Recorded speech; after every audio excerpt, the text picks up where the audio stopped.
Quand on est en terminale, l'enseignement supérieur peut ressembler à ça. Ou encore à ça. Face à ça, on pourrait être tenté de se dire que ça finira bien par passer, s'inventer une vocation, s'en remettre à ses parents ou suivre la même voie que ses amis. Ou alors, prendre les choses en main. Ce qui n'est pas si compliqué. Après le bac, un lycéen qui poursuit ses études sera soit en classe préparatoire aux grandes écoles, en première année de licence à l'université, en DUT à l'IUT, en BTS ou dans une école spécialisée. Une place est donc prévue pour chaque bachelier.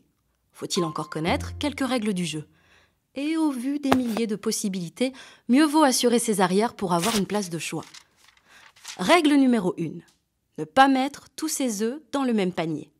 L'idée?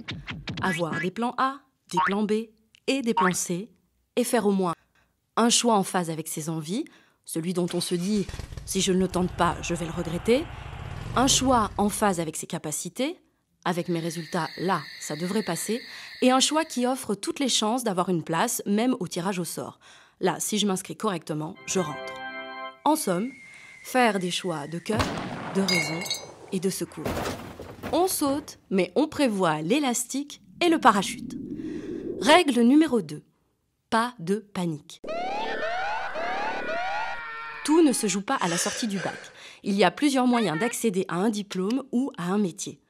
Pour illustrer ces passerelles qui existent après le bac, zoomons sur les parcours d'Ali, Baptiste, Christelle et Donia.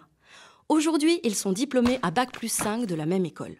Mais quand ils étaient en terminale, ils ont emprunté des voies très différentes. Ali souhaitait travailler en groupe et rencontrer des intervenants professionnels. Son dossier lui a permis d'entrer à l'IUT. 2 ans, ça passe vite. Ses stages lui ayant donné envie d'aller plus loin, il a tenté les concours des écoles.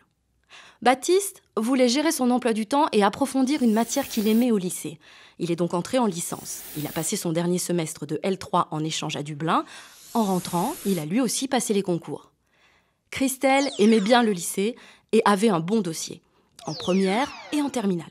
Du coup, elle a fait une classe préparatoire pour préparer, comme son nom l'indique, les concours des grandes écoles. Elle a été admise dans plusieurs et a choisi celle qui lui convenait le mieux. Donia, elle, a passé le concours pendant son année de terminale. Elle voulait entrer dans une école juste après le bac, avec la certitude d'en sortir diplômée 5 ans plus tard.